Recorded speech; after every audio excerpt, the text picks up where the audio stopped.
Hello friends, तो कैसे हैं आप सब। मैं हूं आपका दोस्त जावेद राज एडवोकेट। वीडियो को शुरू करने से पहले आप सभी से गुजारिश है, अगर आपने हमारे चैनल को सब्सक्राइब नहीं किया है तो चैनल को सब्सक्राइब करें और बेल आइकन को ज़रूर दबाएं। अगर वीडियो अच्छा लगे तो लाइक व शेयर व कमेंट्स ज़रूर करें। दोस्तों, कानून से संबंधित आप कोई भी जानकारी चाहते हैं तो आप हमें कमेंट्स बॉक्स में पूछ सकते हैं। दोस्तों, आज हम बात करने वाले हैं, अक्सर हम जब भी कोई गाड़ी या बाइक चलाते हैं तो उससे एक्सीडेंट हो जाता है और दूसरी पार्टी हम पर पैसों का दबाव बनाती है। तो आइए जानते हैं, आपको उसे पैसे नहीं देने हैं बल्कि ये काम करना है।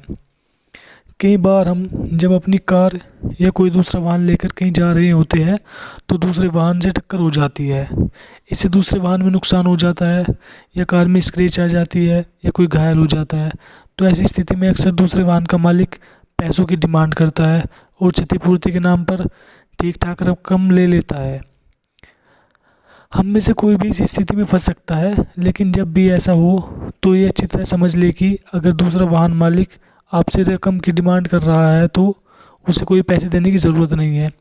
ऐसी स्थिति में आप कतई घबराएं नहीं। अगर आपके वाहन का इंश्योरेंस है तो आपको स्पॉट पर कोई समझौता नहीं करना चाहिए। कुछ तय प्रक्रियाओं का पालन करना चाहिए या दूसरी पार्टी को पुलिस के पास चलने को कहना चाहिए। ऐसी स्थिति में आप पर कोई लायबिलिटी नहीं आएगी। अगर आपका वाहन इंश्योर्ड है तो क्षतिपूर्ति का जिम्मा आपकी इंश्योरेंस कंपनी का हो जाता है। इंश्योरेंस कंपनी इसके लिए कुछ शर्तें रखती है।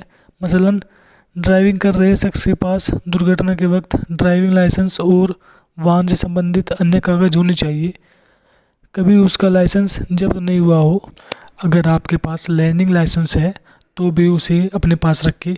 केंद्रीय मोटर व्हीकल नियम 1989 ये कहता है, अगर आपके पास वैध लर्निंग ड्राइविंग लाइसेंस के कागज़ है तो ये आपको ड्राइव करने का अधिकार देता है।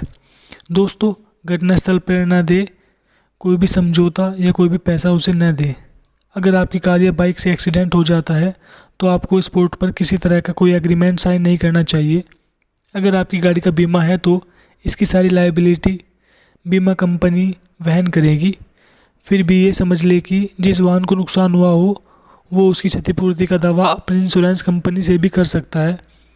अक्सर यह देखा जाता है कि जिस वाहन का नुकसान हो जाता है वो आपसे भी रकम मांग लेता है, फिर अपनी इंश्योरेंस कंपनी से भी क्षतिपूर्ति के लिए क्लेम करता है। ऐसी स्थिति में वो दोनों ओर से लाभ की प्राप्ति करता है।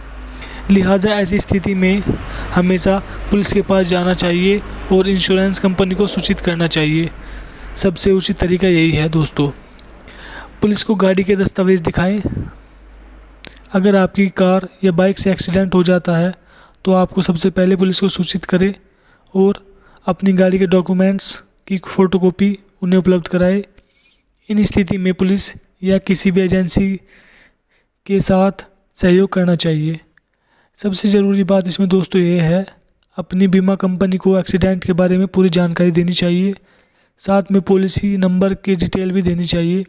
एक्सीडेंट में अगर कोई घायल हो जाता है या किसी की मौत हो जाती है तो इसके लिए आपकी कोई लायबिलिटी नहीं हो जाती। सारी लायबिलिटी बीमा कंपनी की होगी और वह कोर्ट में आपका केस लड़ेगी। आइए जानते हैं कितनी क्षतिपूर्ति इंश्योरेंस कंपनी देगी। सेक्शन 2(1) आई एक्ट कहता है कि अगर आपके वाहन की टक्कर से किसी की मृत्यु हो जाती है या फिर कोई गंभीर रूप से घायल हो जाता है